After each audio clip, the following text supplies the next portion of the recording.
بسم اللہ الرحمن الرحیم۔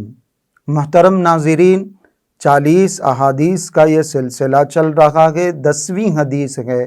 حضور اکرم صلی اللہ علیہ وسلم نے ارشاد فرمایا، اجتنبوا الغضب، اجتنبوا الغضب، غصے سے بچتے رہا کرو۔ اللہ رب العزت نے انسان کے اندر بہت ساری صفات پیدا کی ہیں۔ انسان کے اندر اور انسان کے مزاج میں بہت ساری عادتیں اللہ رب العزت نے بنائی ہیں، رکھی ہیں۔ جیسے کوئی ایک گارڈن ہے، گلشن ہے، جیسے کوئی ایک باغ ہے، اس باغ میں الگ الگ قسم کے پھول ہوتے ہیں، اس باغ میں پھول بھی ہیں، اس باغ میں کانٹے بھی ہیں۔ ایسے ہی انسان کے مزاج میں جو عادتیں اللہ رب العزت نے ودیعت فرمائی ہے، جو عادتیں رکھی ہیں، جو اوصاف رکھے ہیں، جو صفات اللہ رب العزت نے پیدا کی ہیں، وہ بھی الگ الگ طرح کی ہیں۔ اچھی عادتیں بھی رکھی ہیں، بری عادتیں بھی رکھی ہیں، محبت کا جذبہ بھی رکھا ہے، نفرت کا جذبہ بھی رکھا ہے، نرمی اور شفقت کا جذبہ بھی رکھا ہے، اور اللہ رب العزت نے انسان کے اندر غصے کا جذبہ بھی رکھا ہے۔ اب اگر اس غصے کو انسان صحیح جگہ پر استعمال کرتا ہے، دینداری کی جگہ پر استعمال کرتا ہے، ایمان کی جگہ پر، تقوی کی جگہ پر، پرہیزگاری کی جگہ پر، حیا کی جگہ پر استعمال کرتا ہے، اس غصے کو اس وقت استعمال کرتا ہے جب کہیں کوئی نافرمانی نظر آ جائے، گناہ نظر آ جائے، بے حیائی نظر آ جائے، تو پھر اس غصے کا یہ صحیح استعمال ہے۔ خود حضور اکرم صلی اللہ علیہ وسلم نے بعض مرتبہ غصے کا اظہار کیا۔ جہاں معاملہ دین کا آتا تھا، وہاں نبی اکرم صلی اللہ علیہ وسلم ضرور اپنے جلال کا، اپنے غصے کا، اپنے غضب کا اظہار فرمایا کرتے تھے۔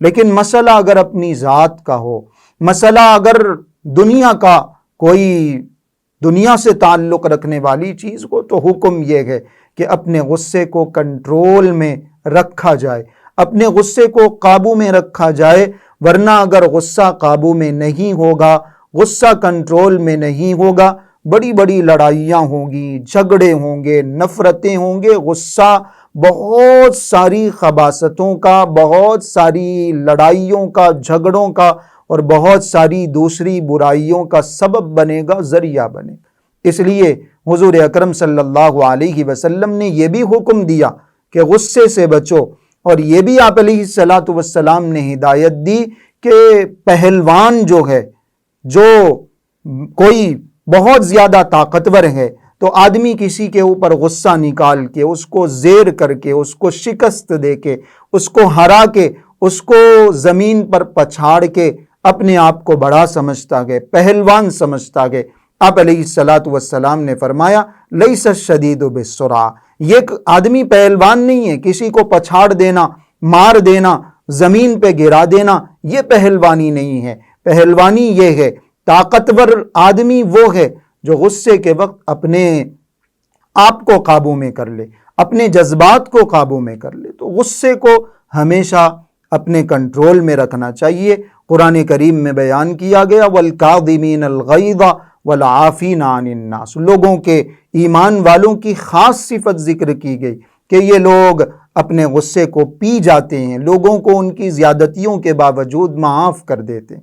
تو آپ علیہ السلام نے خاص طور سے یہ ہدایت دی کہ غصے سے اپنے آپ کو بچاؤ، اور روایتوں میں غصے سے بچنے کے طریقے بھی بتائے گئے۔ بعض روایتوں میں آتا ہے کسی کو اگر غصہ آ جائے، وہ ٹھہرا ہوا ہو تو بیٹھ جائے، بیٹھا ہوا ہو تو لیٹ جائے، اپنی کیفیت بدل لے۔ اور بعض روایتوں میں آتا ہے کہ وہ اگر غصے میں ہے تو اعوذ باللہ من الشیطان الرجیم پڑھ لے۔ بعض روایتوں میں آتا ہے کہ وہ اگر غصے میں ہے تو وضو کر لے، چونکہ یہ غصہ شیطان کے اثر کی وجہ سے ہوتا ہے۔